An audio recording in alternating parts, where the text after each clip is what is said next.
આગામી 48 કલાકમાં રાજ્યના અનેક જિલ્લામાં વરસાદની શક્યતા, હવામાન વિભાગની આગાહી। આગામી 48 કલાક રાજ્યના અનેક વિસ્તારોમાં વરસાદની શક્યતા છે। જો કે 13 ઓગસ્ટ બાદ મેઘરાજા નાનો વિરામ લઈ શકે છે। હવામાન નિષ્ણાંત અંબાલાલ પટેલે ગુજરાતમાં આગામી દિવસોમાં વરસાદને લઈને આગાહી કરી છે। અંબાલાલ પટેલનું માનીએ તો 13 ઓગસ્ટ સુધી મહીસાગર, પંચમહાલ, દાહોદ અને છોટાઉદેપુર ઉપરાંત વડોદરા, અમદાવાદ અને ગાંધીનગરના કેટલાક ભાગોમાં પણ વરસાદની શક્યતા છે। આ ઉપરાંત દક્ષિણ સૌરાષ્ટ્ર, સાબરકાંઠા, અરવલ્લી અને બનાસકાંઠામાં પણ વરસાદ પડી શકે છે। આગામી 48 કલાકમાં રાજ્યના ભાગમાં વરસાદ થવાની શક્યતા રહેશે। અમદાવાદ, ગાંધીનગરના ભાગમાં પણ વરસાદ થવાની શક્યતા રહેશે। કોઈ ઠેકાણે ગાજવીજ સાથે વરસાદ થવાની શક્યતા રહેશે। જોકે અંબાલાલ પટેલે શક્યતા વ્યક્ત કરી છે કે 14 અને 15 ઓગસ્ટે હવામાનમાં ઉઘાડ નીકળવાની શક્યતા છે અને આ દરમિયાન ચોમાસામાં બ્રેક જોવા મળી શકે છે। બીજી તરફ 13-14 ઓગસ્ટ દરમિયાન બંગાળની ખાડીમાં લો પ્રેશર સિસ્ટમ બનવાની શક્યતા છે, જેની અસર પૂર્વ ભારતના વિસ્તારોમાં જોવા મળી શકે છે। ત્યારબાદ 17, 18 અને 19 ઓગસ્ટે ફરી રાજ્યના કેટલાક ભાગોમાં હવામાનમાં પલટો આવવાની શક્યતા છે, જ્યારે 22-23 ઓગસ્ટથી ગુજરાત અને સૌરાષ્ટ્રના કેટલાક વિસ્તારોમાં વરસાદી ઝાપટા વધવાની શક્યતા છે। આ ઉપરાંત અંબાલાલ પટેલે સપ્ટેમ્બર મહિનામાં પણ રાજ્યમાં વરસાદી માહોલ યથાવત રહેવાની શક્યતા વ્યક્ત કરી છે।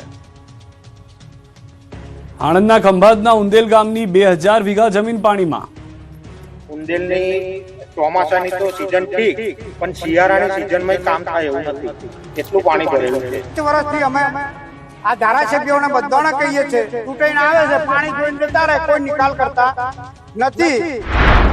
પોતાના જ ખેતરમાં પાણીમાં ઉભેલા ખેડૂતો છે આણંદ જિલ્લાના ખંભાતના ઉંદેલ ગામના। ઉંદેલ ગામના ખેતરો જળબંબાકાર બન્યા। વરસાદના વિરામ બાદ પણ ખેતરોના પાણી ભરાયેલા છે। ઉંદેલ ગામની 15 સુધી 2000 વીઘા જમીનમાં હજી પણ વરસાદી પાણી ઓસર્યા નથી। પાણી ભરાવાને કારણે ખેડૂતોના ઘરો ડૂબી ગયા છે અને ખેડૂતોને મુશ્કેલી વધી છે। ખેડૂતો શું કરવું અને કઈ દિશામાં જવું તે ગંભીર પ્રશ્ન ખેડૂતોને સતાવી રહ્યો છે। ઉંદેલ ગામની વિરાય માતા પાસે આવેલ સીમ વિસ્તારની 2000 વીઘા ખેતીની જમીનમાં છેલ્લા 7 વર્ષથી દર વર્ષે ભારે વરસાદના કારણે આ જ પ્રકારની સ્થિતિ ઊભી થાય છે। સ્થાનિકોનો આક્ષેપ છે કે વહીવટીતંત્રને આ પાણી નિકાલ માટે અનેક રજૂઆતો કરી છે, છતાં તેનો કોઈ નિકાલ નથી આવ્યો। આ પાણી ક્યારેય સુકાતું જ નથી અને ચોમાસાની ખેતી સાથે સાથે શિયાળાની ખેતીને પણ અતિ નુકસાન કરે છે।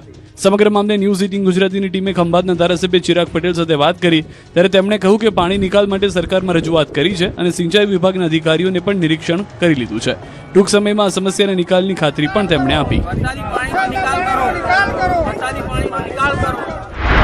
પાણીના નિકાલ માટે 7 કિલોમીટર જેટલી પાઇપલાઇન મારફતે આણંદ મોગરી કાંસમાં એ પાણીનો નિકાલ આવનારા સમયમાં કરવામાં આવશે। ભરૂચના જંબુસરમાં ખાતર માટે લાઈન, રાતથી જ ખાતર ડેપો બહાર ઊભા, લાઈનમાં મૂક્યા ચપ્પલ।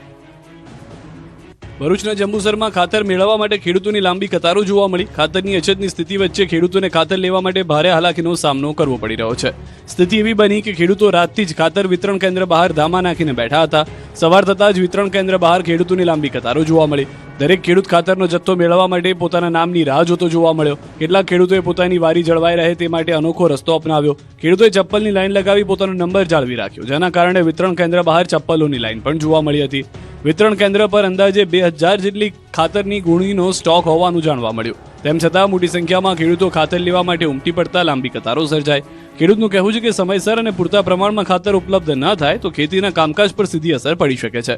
ખાસ કરીને વાવણી અને પાકની જરૂરી કામગીરી સમયસર પૂર્ણ કરવાની ચિંતા ખેડૂતોને સતાવી રહી છે।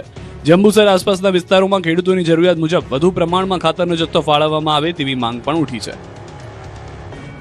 રાજ્યમાં અત્યાર સુધી 72.47 લાખ હેક્ટરમાં વાવેતર, કપાસ, મગફળી ખેડૂતની પહેલી પસંદ। ગુજરાતમાં ખરીફ સિઝન 2026નું વાવેતર હવે પૂર્ણતા તરફ આગળ વધી રહ્યું છે।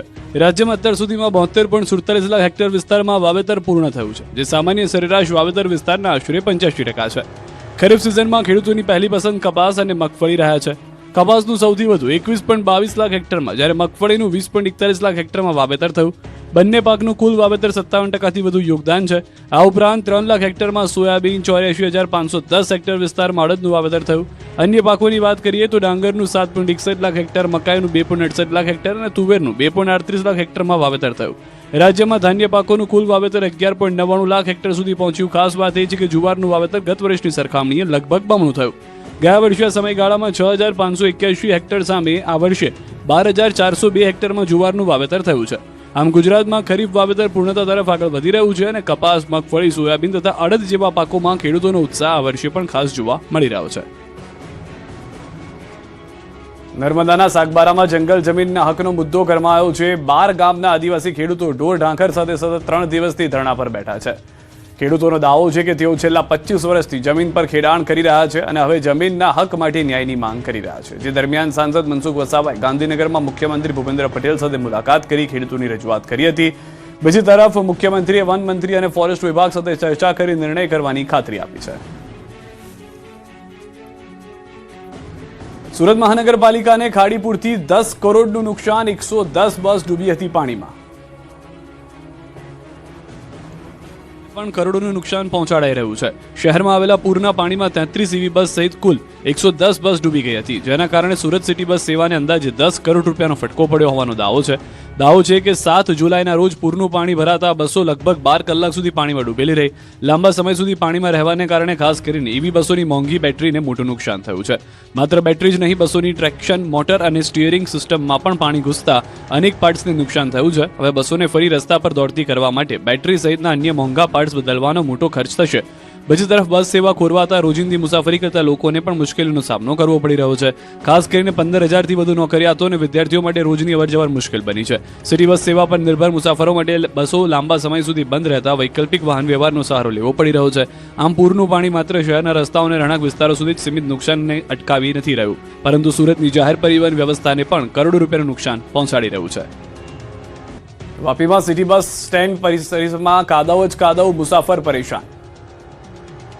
વાપીમાં વરસાદી માહોલ વચ્ચે મહાનગરપાલિકા સંચાલિત સિટી બસ સ્ટેન્ડની દયનીય સ્થિતિ સામે આવી. રેલવે સ્ટેશન નજીક બનાવવામાં આવેલા સિટી બસ સ્ટેન્ડમાં વરસાદ પડતા જ કિચડનું સામ્રાજ્ય જોવા મળી રહ્યું છે, જેના કારણે બસની રાહ જોતા મુસાફરોને ભારે હાલાકીનો સામનો કરવો પડી રહ્યો છે.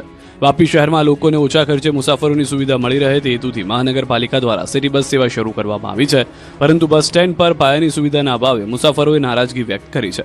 આરોપ છે કે સામાન્ય વરસાદ પડતા બસ સ્ટેન્ડના સમગ્ર પરિસરમાં પાણી ભરાઈ જાય છે અને તેના કારણે કિચડ સર્જાય છે. બસમાં ચડવા કે ઉતરવા માટે મુસાફરોને કાદવમાંથી પસાર થવાની ફરજ પડે છે, તો બસની રાહ જોતા મુસાફરો માટે પણ ઊભા રહેવું મુશ્કેલ બની જાય છે. ખાસ કરીને દિવ્યાંગ મુસાફરોને સૌથી વધુ મુશ્કેલીનો સામનો કરવો પડી રહ્યો છે. માત્ર